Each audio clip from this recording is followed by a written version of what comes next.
Assalamualaikum warahmatullahi wabarakatuh. Perkenalkan nama saya Farid Jadi Febrian, mahasiswa Universitas Terbuka Bogor, Prodi Teknologi Pendidikan semester 1. Baik, menjawab soal berikut. Term pada hakikatnya terbagi menjadi banyak jenis. Sebutkan dan jelaskan 3 macam term tersebut serta juga contohnya. Dan yang kedua, jelaskan dan berikan contoh sesat pikir, logical fallacy, dan bagaimana agar terhindar dari sesat pikir tersebut. Yang pertama, berikut 3 macam term. Lingkungan sifat, yaitu term yang di dalamnya halnya itu ada perbedaan tingkatan, misalnya berbadan. Arti yang dikandung dalam term ini terdapat suatu perbedaan kekuatan dan kelemahan, yaitu berbadannya manusia lain dengan berbadannya binatang, tumbuh-tumbuhan, dan lainnya. Pula dengan berbadannya benda mati. Term dalam lingkungan sifat ada 2 macam, yaitu sebagai berikut. Yang pertama, sifat konkret, yaitu menunjuk pensifatan suatu kenyataan atau apa saja yang berkualitas dan bereksistensi, misalnya berbadan, merah, persegi, dan berindra. Yang kedua, sifat abstrak, yaitu menyatakan persifatan yang terlepas dari eksistensi tertentu, misalnya kerasionalan dan kebijaksanaan. Yang kedua, term umum, yaitu dapat mencakup keseluruhan hal-hal yang ditunjuk tidak terkecualinya. Term umum ini dibedakan antara 2 macam, yaitu sebagai berikut. Yang pertama, universal, sifatnya umum yang berlaku di dalamnya tidak terbatas oleh ruang dan waktu, misalnya organisme, manusia, kemanusiaan, mahasiswa, persatuan, dan hewan. Yang kedua, kolektif, sifatnya umum yang berlaku di dalamnya menunjuk suatu kelompok tertentu sebagai kesatuan, misalkan masyarakat Indonesia, bangsa Cina, Persatuan Indonesia, mahasiswa UGM, mahasiswa Indonesia. Yang ketiga, term khusus, yaitu hanya merujuk sebagian dari keseluruhan sekurang-kurangnya satu bagian atau satu hal. Term khusus juga dibedakan antara 2 macam, yaitu sebagai berikut.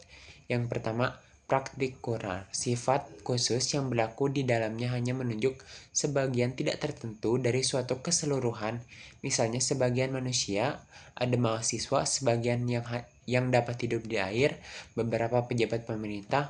Khusus praktikular disebut juga eksistensial. Yang kedua, singular, sifat khusus yang berlaku di dalamnya hanya menunjuk pada suatu hal, suatu himpunan yang mempunyai hanya satu anggota, misalnya Presiden Utama Republik Indonesia, seorang proklamator yang menjadi presiden. Khusus singular sering juga disebut dengan individual. Baik, menanggapi soal kedua, contoh sesat berpikir dan bagaimana agar terhindar dari sesat berpikir. Baik, yang saya akan jelaskan pertama, sesat berpikir adalah kekeliruan dalam penalaran berupa pembuatan kesimpulan dengan langkah-langkah yang tidak sah karena melanggar kaidah-kaidah logika, maupun berupa perbincangan yang bercorak menyesatkan karena kesimpulannya tidak sah.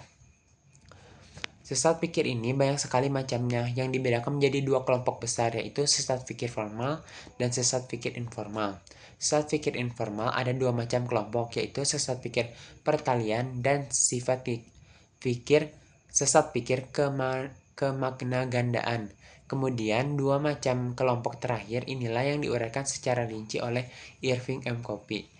Sesat pikir dalam modul logika kedua ini tidak diuraikan secara rinci, hanya diuraikan garis besarnya saja.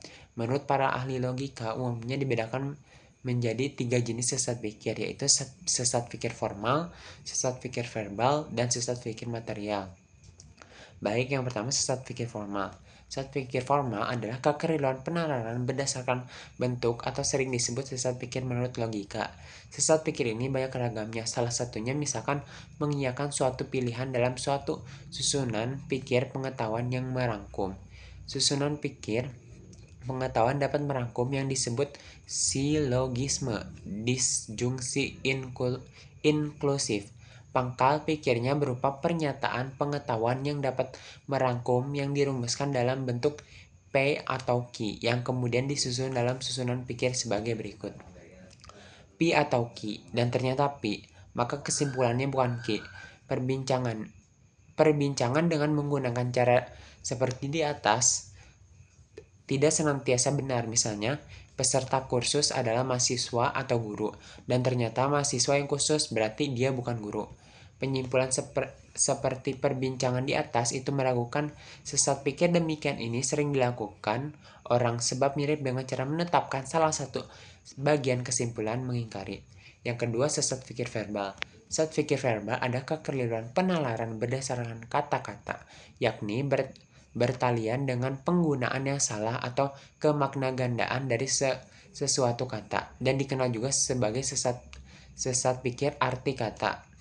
Sesat pikir ini banyak ragamnya. Salah satunya misalkan susunan pikir terdiri atas 4 konsep, 3 konsep tetapi perbandingannya bermakna ganda. Dalam susunan pikir kategori atau silogisme kategori yang sah hanya terdiri 3 konsep, yaitu konsep sebagai subjek, konsep sebagai predikat, dan konsep sebagai tengah.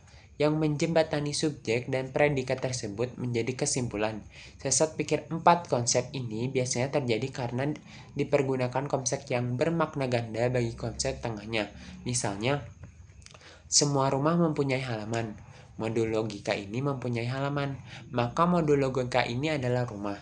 Kata halaman yang berperan sebagai konsep tengah pada contoh di atas bermakna ganda sehingga susunan pikir tersebut mengandung 4 konsep, yakni rumah mempunyai halaman atau pelataran, buku, dan mempunyai halaman. Yang ketiga, sesat pikir material adalah kekeliruan penalaran berdasarkan isi, yaitu menyangkut kenyataan-kenyataan yang sengaja atau tidak sengaja disesatkan. Sesat pikir ini banyak ragamnya. Salah satunya misalkan perumuman yang tergesa-gesa. Sesat pikir ini terjadi dalam suatu perbincangan induksi karena membuat umum sesuatu hal yang berdasarkan hal-hal khusus atau contoh-contoh yang terlampau sedikit. Misalnya, setelah mengamati sekeranjang apel yang dijajakan di tepi jalan dan melihat sekelompok apel yang di atas cukup besar, kemudian menyimpulkan bahwa setiap apel dalam keranjang itu besar. Perumpunan yang terlampau luas dari bahan yang ada dan jauh melampaui lingkup bahan pembuktiannya tergesa-gesa disimpulkan juga termasuk sesat pikir ini. Penetapan sampel yang jumlahnya sangat terbatas atau berdasar berita di televisi.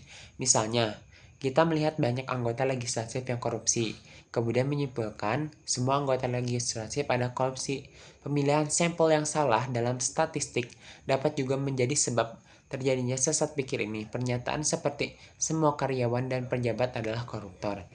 Dan yang terakhir, bagaimana cara untuk mengatasi agar terhindar dari sesat pikir atau logika fallacy, yaitu cara untuk mengatasinya atau menghindarinya adalah kita harus memastikan bahwa kesalahan logika dapat melemahkan argumen, namun dengan syarat bahwa kita memiliki bukti untuk validasi informasi. Maka dari itu, kita harus benar-benar memahami terlebih dahulu apa yang akan disampaikan, mulai dari pengertian, alasan, hingga bukti agar argumentasi kita relevan. Selain itu, kita harus mengevaluasi terlebih dahulu sebuah informasi yang kita dapatkan.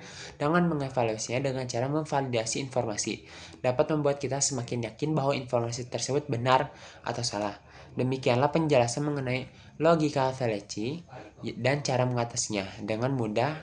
Dengan mudahnya informasi yang kita dapatkan, kita harus berpikir secara kritis. Tujuannya adalah agar kita tidak terjebak dengan informasi hoax atau argumen yang tidak benar. Demikian yang dapat saya sampaikan atas pertanyaan tersebut. Terima kasih. Salam saya. Wassalamualaikum warahmatullahi wabarakatuh.